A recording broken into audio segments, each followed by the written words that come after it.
ಸ್ನೇಹಿತರೆ, ನಾನು ನಿಮ್ಗೆ ಹೇಳದ್ನಲ್ಲ, ಗೀತಾ ಚಿತ್ರಮಂದಿರದಿಂದ ಒಂದು 30ರಿಂದ 40 ಮೀಟರ್ ನಡ್ಕೊಂಡು ಬಂದ್ರೆ ಇಲ್ಲಿ ಏನ್ ಖಾಲಿ ಜಾಗ ಕಾಣ್ತಾ ಇದೆಯಲ್ಲ, ಇದು ಮೆಜೆಸ್ಟಿಕ್ ಚಿತ್ರಮಂದಿರ ಇದ್ದಂತ ಜಾಗ. ಅದ್ರ ಹಿಂದ್ಗಡೆ ನೀವು ನೋಡ್ಬೋದು, ಈಗಲೂ ಸಂತೋಷ್ ಚಿತ್ರಮಂದಿರ ಕಾಣ್ತಾ ಇದೆ. ಈ ಥಿಯೇಟರ್ ಎದುರುಗಡೆ ಉಪ್ಪರ್ಪೇಟೆ ಪೊಲೀಸ್ ಸ್ಟೇಷನ್, ಅಂದ್ರೆ ಇದೇ ಪಕ್ಕದ ಉಪ್ಪರ್ಪೇಟೆ ಪೊಲೀಸ್ ಸ್ಟೇಷನ್. ಇದು ತುಂಬಾ ಅದ್ಭುತವಾಗಿ ನಡೀತಾ ಚಲನಚಿತ್ರಗಳು ಓಡ್ತಾ ಇದ್ದಂತ ಜಾಗ. ಇಲ್ಲಿ ಕನ್ನಡ ಹೋಗ್ತಾ ಇತ್ತು, ತೆಲುಗು ಹೋಗ್ತಾ ಇತ್ತು, ಎರಡೂ ಲ್ಯಾಂಗ್ವೇಜು ಅಚ್ಚುಕಟ್ಟಾಗಿ ಜನ ಸಿನಿಮಾ ನೋಡ್ತಾ ಇದ್ದಂತ ಒಂದು ಥಿಯೇಟರ್ ಇದು. ಇಲ್ಲಿ ಕಡೆಯದಾಗಿ ಒಡೆಯೋದಕ್ಕೂ ಮುಂಚೆ ನಮ್ಮ ನಿರ್ಮಾಪಕರು ಮತ್ತು ವಿತರಕರಾದ ಎನ್ ಕುಮಾರ್ ಅವರು ಇದನ್ನ ಲೀಸ್ಗೆ ತಗೊಂಡು ಥಿಯೇಟರ್ನ ರಿನೋವೇಟ್ ಮಾಡಿ ಚೆನ್ನಾಗಿ ಅದ್ಭುತವಾಗಿ ಕಲೆಕ್ಷನ್ ಬರೋ ಟೈಮ್ನಲ್ಲಿ ಥಿಯೇಟರ್ ಓನರ್ಸ್ ಪಿಕ್ಚರ್ನ ಸ್ಟಾಪ್ ಮಾಡಿ ಥಿಯೇಟರ್ ಹೊಡೆದಾಕಿ ಸುಮಾರು ವರ್ಷಗಳಾಯ್ತು. ಇವತ್ತರೆಗೂ ಯಾವ್ದೋ ಕಾಂಪ್ಲೆಕ್ಸ್ಗಳಾಗ್ಲಿ ಅಥವಾ ಮಲ್ಟಿಪ್ಲೆಕ್ಸ್ ಥಿಯೇಟರ್ಸ್ ಆಗ್ಲಿ ಯಾವ್ದು ಆಗ್ಲಿಲ್ಲ. ಇದು ಮೆಜೆಸ್ಟಿಕ್ ಥಿಯೇಟರ್ ಇದ್ದಂತ ಜಾಗ ಸ್ನೇಹಿತರೆ. ಮುಂದಕ್ಕೆ ಆ ಕಡೆ ಹೋಗೋಣ. ಅಲ್ಲಿ ಅಪರ್ಣ, ಇವತ್ತಿಗೇನು ಅನುಪಮ ಅಂತ ಕರಿತೀವಿ ಅದು, ಮತ್ತೆ ಅದಕ್ಕೆ ಮುಂಚೆ ಸಿಕ್ಕಂತ ಥಿಯೇಟರ್ನೇ ತ್ರಿವೇಣಿ ಚಿತ್ರಮಂದಿರ, ಅದನ್ನು ತೋರಿಸ್ಕೊಡ್ತೀನಿ ಬನ್ನಿ ಸ್ನೇಹಿತರೆ. ನೋಡಿ ಸ್ನೇಹಿತರೆ, ನಿಮ್ಗೆ ಹೇಳದ್ನಲ್ಲ, ಇದು ಸುಬೇದಾರ್ ಛತ್ರಂ ರೋಡ್ ಅಂತ ಕರೀತಾರೆ. ಇದ್ರ ಪಕ್ಕದಲ್ಲೇ ಇದ್ದಂಥದ್ದು ಗೀತಾ, ಆ ಕಡೆ ಹೋದ್ರೆ ಮೆಜೆಸ್ಟಿಕ್. ಇದು ಬಂದು ತ್ರಿವೇಣಿ ಚಿತ್ರಮಂದಿರ. ಇದು ನಾನು ಬಹಳ ಸಣ್ಣ ಹುಡುಗನಿಂದಲೂ ನೋಡ್ತಾ ಇದ್ದೀನಿ. ಈ ಚಿತ್ರಮಂದಿರದಲ್ಲಿ ಏನಂದ್ರೆ, ಹಿಂದಿನ ಕಾಲದಲ್ಲಿ ಒಂದು ಟೈಮ್ನಲ್ಲಿ ಮ್ಯಾಕ್ಸಿಮಮ್ ಹಿಂದಿ ಪಿಕ್ಚರ್ಸೇ ಜಾಸ್ತಿ ಓಡ್ತಾ ಇತ್ತೀನಿ. ಆಮೇಲೆ ಕ್ರಮೇಣ ಬರ್ತಾ ಬರ್ತಾ ಎಲ್ಲರೂ ಒಂದಷ್ಟು ಗಲಾಟೆ ಮಾಡಿ ಕನ್ನಡ ಚಲನಚಿತ್ರಗಳನ್ನು ಇಲ್ಲಿ ಸ್ಕ್ರೀನ್ ಮಾಡಿದ ದಿವಸಗಳಲ್ಲಿ ಒಳ್ಳೊಳ್ಳೆ ಕಲೆಕ್ಷನ್ಸ್ ಬರ್ತಾ ಇತ್ತು. ಬಟ್ ಇದು ಒಂದು 2 ಸತಿ ಮುಚ್ಚಿದ್ರು, ಮತ್ತೆ ರಿನೋವೇಟ್ ಮಾಡಿದ್ದಾರೆ. ಈಗಲೂ ಮತ್ತೆ ಥಿಯೇಟರ್ ಓಪನ್ ಮಾಡಿದ್ದಾರೆ. ಇದು ತ್ರಿವೇಣಿ ಚಿತ್ರಮಂದಿರ. ಈಗಲೂ ಒಂದು ಕನ್ನಡ ಪಿಕ್ಚರ್ ಹಾಕೊಂಡಿದ್ದಾರೆ. ಇಲ್ಲಿ ಪಕ್ಕಕ್ಕೆ ಹೋಗೋಣ. ಇದು ಪಕ್ಕದ ಕಾಂಪೌಂಡ್ ಅಟ್ಯಾಚ್ಡ್ ಅಪರ್ಣ ಚಿತ್ರಮಂದಿರ. ಅದಿವಾಗ ಅನುಪಮ ಅಂತ ಕರೀತಾರೆ. ಬನ್ನಿ ಅಲ್ಲಿಗೆ ಹೋಗೋಣ, ಬನ್ನಿ.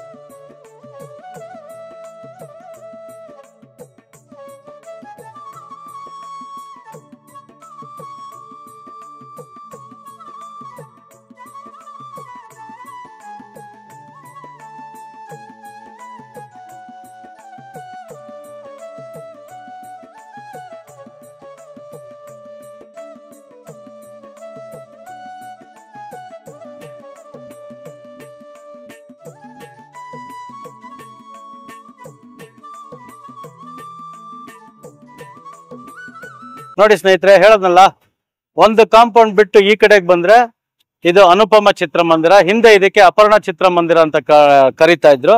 ನನ್ನ ಎಡಗಡೆಗೆ ಹೋಯ್ತು ಅಂದ್ರೆ ಈ ಕಡೆ ಅಣ್ಣಮ್ಮ ತಾಯಿ ದೇವಸ್ಥಾನ ಇದೆ. ಈಗ ಹಿಂದ್ಗಡೆ ಹೋಗೋಣ. ಹಿಂದ್ಗಡೆ ಒಂದು ಬಹಳ ವಿಶೇಷವಾದ ಒಂದು ಥಿಯೇಟರ್ ಇತ್ತು. ಅಲ್ಲಿ ಆ ಚಿತ್ರಮಂದಿರದಲ್ಲಿ ಬರೀ ಇಂಗ್ಲಿಷು ಹಿಂದಿ ಮ್ಯಾಕ್ಸಿಮಮ್ ಹೋಗಿದ್ದು.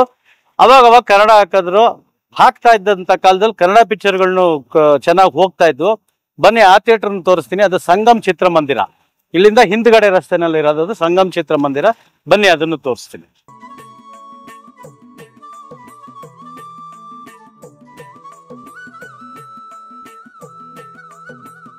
ನೋಡಿ ವೀಕ್ಷಕರೇ, ನಾನು ನಿಮ್ಗೆ ಎಲ್ಲಾ ಚಿತ್ರಮಂದಿರಗಳನ್ನು ತೋರಿಸ್ಕೊಂಡು ಬರ್ತಾ ಇದ್ದೆ. ಇಲ್ಲಿ ಇದ್ದಂಥದ್ದು ಸಂಗಮ್ ಚಿತ್ರಮಂದಿರ. ಈ ಸಂಗಮ್ ಚಿತ್ರಮಂದಿರದಲ್ಲಿ ಏನಂದ್ರೆ ಮ್ಯಾಕ್ಸಿಮಮ್ ಹಿಂದಿ ಪಿಕ್ಚರು, ನನಗೆ ತಿಳಿದ ಮಟ್ಟಿಗೆ ಹಿಂದಿ ಪಿಕ್ಚರ್ನ ಅವಾಯ್ಡ್ ಮಾಡಿ ತುಂಬಾ ಜಾಸ್ತಿ ಅವರು ಇಂಗ್ಲಿಷ್ ಪಿಕ್ಚರ್ಸ್ನ ಹಾಕ್ತಾ ಇದ್ರು. ಮಧ್ಯದಲ್ಲಿ ಕನ್ನಡ ಚಿತ್ರಗಳನ್ನ ಹಾಕ್ತಾ ಇದ್ರು. ಅದರಲ್ಲಿ ನಮ್ಮ ತಂದೆಯವ್ರಿಗೆ ಹೆಸರು ತಂದು ಕೊಟ್ಟಂತ ಚಲನಚಿತ್ರ ನನಗೆ ಜ್ಞಾಪಕ ಇದ್ದಾಗೆ ಪಡವಾರಹಳ್ಳಿ ಪಾಂಡವರು ಇದೇ ಚಿತ್ರಮಂದಿರದಲ್ಲಿ ಬಿಡುಗಡೆ ಆಗಿತ್ತು. ಪುಟ್ಟಣ್ಣ ಅವ್ರದ್ದು ಇನ್ನೂ ಒಂದು ಚಿತ್ರ ಬಿಡುಗಡೆ ಆಗಿತ್ತು, ಕಥಾ ಸಂಗಮ ಅಂತ. ಪಡವಾರಹಳ್ಳಿ ಪಾಂಡವರು ಬರೋಕ್ಕೂ ಮುಂಚೆ ಕಥಾ ಸಂಗಮ ಅನ್ನೋದು, ಅಂದ್ರೆ ನನಗೆ ಜ್ಞಾಪಕ ಇರೋದ್ರ ಬಗ್ಗೆ ಅಷ್ಟೇ ಮಾತಾಡ್ತಾ ಇದ್ದೀನಿ. ಇನ್ ಬರೇ ಹಿಂದಿ ಪಿಕ್ಚರ್ಗಳು, ಅಮಿತಾಬ್ ಬಚ್ಚನ್ದು ಮತ್ತೆ ಇಂಗ್ಲಿಷ್ ಜೇಮ್ಸ್ ಬಾಂಡ್ ಪಿಕ್ಚರ್ಸ್, ಬರೀ ಇಂಥವೇ ಸ್ಕ್ರೀನ್ ಮಾಡ್ತಾ ಇದ್ರು.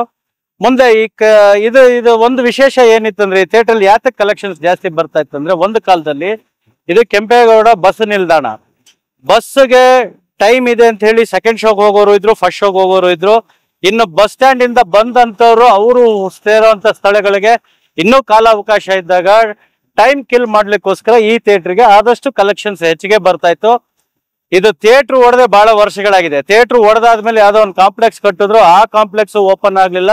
ಓಪನ್ ಆಗಕ್ಕೂ ಮುಂಚೆ ಮತ್ತೆ ಇನ್ಯಾರೋ ಇದನ್ನ ಪರ್ಚೇಸ್ ಮಾಡಿ ಪೂರ್ತಿ ಆ ಕಾಂಪ್ಲೆಕ್ಸ್ ನು ಹೊಡೆದಾಕಿದ್ದಾರೆ. ಈಗ ಇಲ್ಲಿವರೆಗೂ ಈ ಜಾಗ ಏನೂ ಆಗಿಲ್ಲ. ಆಮೇಲೆ ಈ ಚಲನಚಿತ್ರ ಮಂದಿರದ ಒಂದು ಮಾಲೀಕರಾದಂತವ್ರು ಚಿತ್ರರಂಗಕ್ಕೆ ಸಂಬಂಧಪಟ್ಟವ್ರೆ. ಅವರು ತುಂಬಾ ದೊಡ್ಡ ಡಿಸ್ಟ್ರಿಬ್ಯೂಟರ್ ಆಗಿದ್ರು, ಪ್ರೊಡ್ಯೂಸರ್ ಆಗಿದ್ರು. ಮಾಂಡ್ರೆ ಪಿಕ್ಚರ್ಸ್ ಅಂತ ಅವ್ರದ್ದು ಹೆಸರು. ನಿಮ್ಗೆ ಗೊತ್ತಿರ್ಬೇಕು ಅಂದ್ರೆ ಶರ್ಮಿಳಾ ಮಾಂಡ್ರೆ ಅವರ ಫ್ಯಾಮಿಲಿಗೆ ಸೇರಿದಂತ ಚಲನಚಿತ್ರ ಮಂದಿರ ಆಗಿತ್ತಿದು. ಬನ್ನಿ ಇವಾಗ ಆ ಕಡೆ ಹೋಗೋಣ. ಕಪಾಲಿ ಚಿತ್ರಮಂದಿರ ಇದ್ದಂತ ಜಾಗ ತೋರಿಸ್ತೀನಿ, ಮತ್ತೆ ಮೂಲ್ಯಾಂಡ್ ಚಿತ್ರಮಂದಿರ ಇದ್ದಂತ ಜಾಗ ತೋರಿಸ್ತೀನಿ. ಬನ್ನಿ ಸ್ನೇಹಿತರೆ, ಹೋಗೋಣ.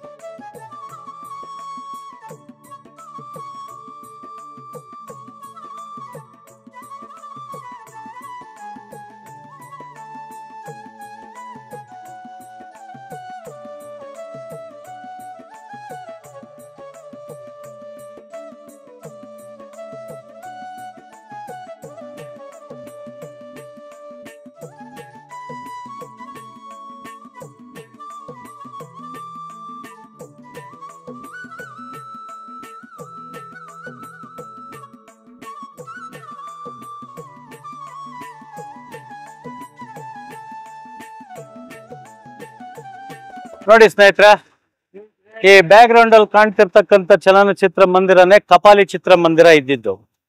ಇವಾಗ ಅದನ್ನ ಹೊಡೆದ್ಬಿಟ್ಟು ಕಾಂಪ್ಲೆಕ್ಸ್ ಕಟ್ಟಿದ್ದಾರೆ. ಅಲ್ಲೂ ಒಂದು 4-5 ಸ್ಕ್ರೀನ್ ಬರುತ್ತೆ ಅಂತ ಹೇಳ್ತಿದ್ದಾರೆ, ನನಗೆ ಗೊತ್ತಿಲ್ಲ. ಈ ಥಿಯೇಟರ್ ನಲ್ಲಿ ವಿಶೇಷತೆ ಏನಿತ್ತು ಅಂದ್ರೆ, ಮೊದಲನೇದಾಗಿ ಸಿನೆರಾಮ ಅನ್ನೋದು ಒಂದು ಪ್ರೊಜೆಕ್ಷನ್ ಥಿಯೇಟರ್ ಇರ್ತಿತ್ತು. ಸಿನೆರಾಮ ಅಂದ್ರೆ ಆಕ್ಚುಲಿ ನಾನು ನೋಡಿಲ್ಲ, ಎಕ್ಸ್ಪ್ಲೈನ್ ಮಾಡೋದನ್ನ ಕೇಳಿದೀನಿ. ಈ ಮೂಗಿಂದ ಒಂದು ಪೋರ್ಷನ್, ಅರ್ಧ ತಲೆದ ಒಂದು ಪೋರ್ಷನ್, ಇನ್ನರ್ಧ ತಲೆದ ಒಂದು ಪೋರ್ಷನ್, ಈ ಕಣ್ಣಿಂದು ಪೋರ್ಷನ್, ಈ 4 ಒಟ್ಟಿಗೆ ಪ್ರೊಜೆಕ್ಟ್ ಆದಾಗ ಒಂದು ಸ್ಕ್ರೀನ್ ಅಲ್ಲಿ ಸ್ಕ್ರೀನ್ ಆಗ್ತಿತ್ತಂತೆ. ಬಟ್ ಅಕ್ಯುರೇಟ್ ಆಗಿ ನಾನು ಅದನ್ನ ನೋಡಿಲ್ಲ. ಸಿನೆರಾಮ ಅಂತ ಕರಿತಾ ಇದ್ರು. ಸಿನೆರಾಮ ಇದ್ದಿದ್ದು ಈ ಕಪಾಲಿ ಚಿತ್ರಮಂದಿರದಲ್ಲೇ. ನಮ್ಮ ವೀರೇಶ್ ಅವರು ನಿರ್ಮಿಸಿದಂತ ಆಕ್ಟರ್ ಸಿನಿಮಾನು ಇಲ್ಲೇ ರಿಲೀಸ್ ಆಗಿದ್ದು. ನಾನೊಂದು ಸಿನಿಮಾ ರಿಲೀಸ್ ಮಾಡಿದ್ದೆ, ಸೆಂಟ್ರಲ್ ರೌಡಿ ಅಂತ. ಅದು ನನ್ನ ಸ್ವಂತ ಸಿನಿಮಾ ಇಲ್ಲೇ ರಿಲೀಸ್ ಆಗಿತ್ತು.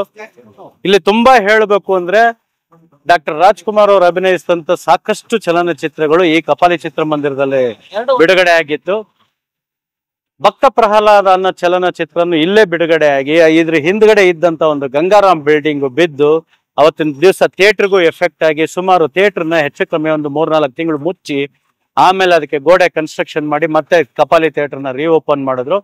ಇವತ್ತಿನ ದಿವಸ ಅದು ಕಾಂಪ್ಲೆಕ್ಸ್ ಆಗಿದೆ, ಮಾಲ್ ಆಗಿದೆ. ಇಲ್ಲೂ 4-5 ಸ್ಕ್ರೀನ್ ಬರುತ್ತಂತೆ. ಮುಂದಕ್ಕೆ ಹೀಗೆ ಹೋಗ್ತಾ ಒಂದು 200 ಮೀಟರ್ ಆ ಕಡೆ ಬಲಗಡೆಗೆ ಹೋಗೋಣ. ಅಲ್ಲಿ ಮೂವಿಲ್ಯಾಂಡ್ ಚಲನಚಿತ್ರ ಮಂದಿರ ಇತ್ತು. ಆ ಜಾಗನೂ ತೋರಿಸ್ಕೊಡ್ತೀನಿ, ಬನ್ನಿ ವೀಕ್ಷಕರೇ, ಹೋಗೋಣ.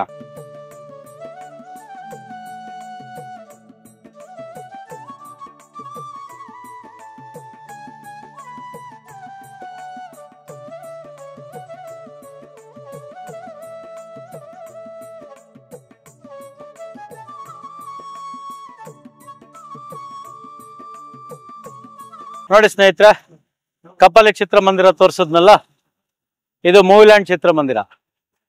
ಈ ಚಿತ್ರಮಂದಿರದ ಒಂದು ವಿಶೇಷತೆ ಏನಿತ್ತಂದ್ರೆ, ಒಂದು ಟೈಮ್ನಲ್ಲಿ ಕನ್ನಡ ಪಿಕ್ಚರ್ಗಳು ಹಾಕ್ತಾ ಇದ್ರು. ನಾನು ಅರ್ಲಿ 70s ಅಲ್ಲಿ ಹೇಳಿದೆ. ಅಲ್ಲಿ ನಾನು ಅವಾಗ ಕನ್ನಡ ಪಿಕ್ಚರ್ ಇದ್ರಲ್ಲಿ ನೋಡಿದ್ದಂದ್ರೆ ದ್ವಾರಕೀಶ್ ಅವ್ರದ್ದು ಕೌಬಾಯ್ ಕುಳ್ಳ, ಕುಳ್ಳ ಏಜೆಂಟ್ 00 ಇಂಥ ಪಿಕ್ಚರ್ಗಳನ್ನೆಲ್ಲ ನೋಡಿದ್ದೆ. ಅವತ್ತಿಗೆ ನನಗೆ 30 ಪೈಸಾ ಕಾಸ್ಟ್ ಆಗ್ತಾ ಇತ್ತು. ಅಂದ್ರೆ ಹಾಫ್ ಟಿಕೆಟ್ ಕೊಟ್ಟು ನಾನು ಥಿಯೇಟರ್ ಒಳಗೆ ಹೋಗ್ತಾ ಇದ್ದೆ. ಇಲ್ಲಿ ಏನಾಗ್ತಿತ್ತಂದ್ರೆ ತೆಲುಗು ಪಿಕ್ಚರ್ಗಳು ಹಾಕ್ತಾ ಇದ್ರು. ಆದಷ್ಟು ತೆಲುಗು ಪಿಕ್ಚರ್ಗಳು ಆಗ್ತಿದ್ದಾಗ ಮಧ್ಯದಲ್ಲಿ ಒಂದಷ್ಟು ಸೆಕ್ಸ್ ಪಿಕ್ಚರ್ಗಳನ್ನ ಹಾಕಕ್ಕೆ ಶುರು ಮಾಡ್ಬೇಕು. ಈ ಮೂವಿಲ್ಯಾಂಡ್ ಟಾಕೀಸ್ ಅಲ್ಲಿ ಯಾವ ತರ ಸೆಕ್ಸ್ ಪಿಕ್ಚರ್ಗಳಂದ್ರೆ, ಇಂಡಿಯನ್ ಇಂಗ್ಲಿಷ್ ಪಿಕ್ಚರ್ ಅಂತ ಹೇಳ್ಬಿಡ್ತಾರ ಅವ್ರು. ಅಂದ್ರೆ ಸೆಕ್ಷುಯಲ್ ಓರಿಯೆಂಟೆಡ್ ಕಾನ್ಸೆಪ್ಟ್ಸ್ ಇಟ್ಕೊಂಡು ಒಂದ್ ಸ್ವಲ್ಪ ಹುಡುಗಿರ್ನ ಇಟ್ಕೊಂಡು ಎಕ್ಸ್ಪೋಸ್ ಮಾಡ್ತಾ ಇದ್ದದನ್ನ ಇಂಗ್ಲಿಷ್ ಅಲ್ಲಿ ತೆಗಿತಾ ಇದ್ರು. ಇಂಡಿಯನ್ ಇಂಗ್ಲಿಷ್ ಅಂತಾನೆ ಸೆನ್ಸಾರ್ ಕೊಡ್ತಾ ಇದ್ರು. ಅದನ್ನ ಯಾವಾಗ ಇಂಡಿಯನ್ ಇಂಗ್ಲಿಷ್ ಅಂತ ಸ್ಟಾಪ್ ಮಾಡಿದ್ರು, ಅವಾಗಿಂದ ಸೆಕ್ಸ್ ಪಿಕ್ಚರ್ಸ್ ಎಲ್ಲ ಬರೋದು ನಿಂತೋಯ್ತು. ಇವಾಗ ಇದು ಮೂವಿಲ್ಯಾಂಡ್ ಥಿಯೇಟರ್ ಇದ್ದಂತ ಜಾಗ ಈಗ ಒಡೆದಾಕಿದ್ದಾರೆ. ಇನ್ನು ಈಗ ಪರಿಪೂರ್ಣವಾಗಿ ನಾನು ನಿಮಗೆ ಲೆಕ್ಕ ಹೇಳ್ಬೇಕು ಅಂದ್ರೆ, ಒಟ್ಟು ಈ ಸುಬೇದಾರ್ ಛತ್ರಂ ರೋಡ್ ಅಂದ್ರೆ ಆನಂದರಾವ್ ಸರ್ಕಲ್ ಇಂದ, ಅಂದ್ರೆ ನೀವು ಮೆಜೆಸ್ಟಿಕ್ ರೈಲ್ವೆ ಸ್ಟೇಷನ್ ಇಂದ ಆನಂದರಾವ್ ಸರ್ಕಲ್ ಬಂದು ಬಲಭಾಗಕ್ಕೆ ಬಂದ್ರೆ ಮೊದಲನೇದಾಗಿ ಸಿಗ್ತಾ ಇದ್ದಿದ್ದು ಈ ಮೂವಿಲ್ಯಾಂಡ್ ಚಿತ್ರಮಂದಿರ. ಇಲ್ಲಿಂದ ಆ ಕಡೆ ಮೈಸೂರು ಬ್ಯಾಂಕ್ ಸರ್ಕಲ್ ವರೆಗೂ ಒಟ್ಟು 21 ಚಲನಚಿತ್ರ ಮಂದಿರಗಳಿದ್ವು. ಇವಾಗ ಉಳ್ಕೊಂಡಿರೋದು 7 ಚಿತ್ರಮಂದಿರ. ಆ 7ರಲ್ಲಿ ಅನುಪಮ, ತ್ರಿವೇಣಿ, ಆ ಕಡೆ ಸ್ಟೇಟ್ಸ್, ಇವತ್ತಿಗದು ಭೂಮಿಕಾ, ಅಭಿನಯ, ಸಂತೋಷು, ನರ್ತಕಿ, ಸಪ್ನ, ಈ 7 ಚಿತ್ರಮಂದಿರಗಳು ಉಳ್ಕೊಂಡಿರೋದು. ಮಿಕ್ಕಿದಷ್ಟು ಡೆಮಾಲಿಶ್ ಆಗಿದೆ. 2 ಜಾಗ ಮಾತ್ರ ಒಂದು 4 ಸ್ಕ್ರೀನ್ 5 ಸ್ಕ್ರೀನ್ ಬರುತ್ತೆ ಅಂತ ಹೇಳ್ತಾರೆ. ಮುಂದೆ ಕಾದ್ ನೋಡೋಣ. ಈ ಕಾರ್ಯಕ್ರಮ ತಮಗೆ ಇಷ್ಟ ಆಗಿದ್ರೆ ದಯವಿಟ್ಟು ಶೇರ್ ಮಾಡಿ, ಲೈಕ್ ಮಾಡಿ, ನಮ್ಮ ಚಿತ್ರಲೋಕ ಯೂಟ್ಯೂಬ್ ಚಾನಲ್ನ ಆದಷ್ಟು ಎನ್ಕರೇಜ್ ಮಾಡಿ. ಸಬ್ಸ್ಕ್ರೈಬ್ ಆಗದೆ ಇರೋರು ಸಬ್ಸ್ಕ್ರೈಬ್ ಆಗಿ, ಸಬ್ಸ್ಕ್ರೈಬ್ ಆಗಿರ್ತಕ್ಕಂಥ ತಮ್ಮ ಸ್ನೇಹಿತರಿಗೆ ಹೇಳ್ಬಿಟ್ಟು ಸಬ್ಸ್ಕ್ರೈಬ್ ಮಾಡಿಸ್ಕೊಡಿ. ಹೋಗಿ ಬರ್ತೀನಿ ವೀಕ್ಷಕರೇ.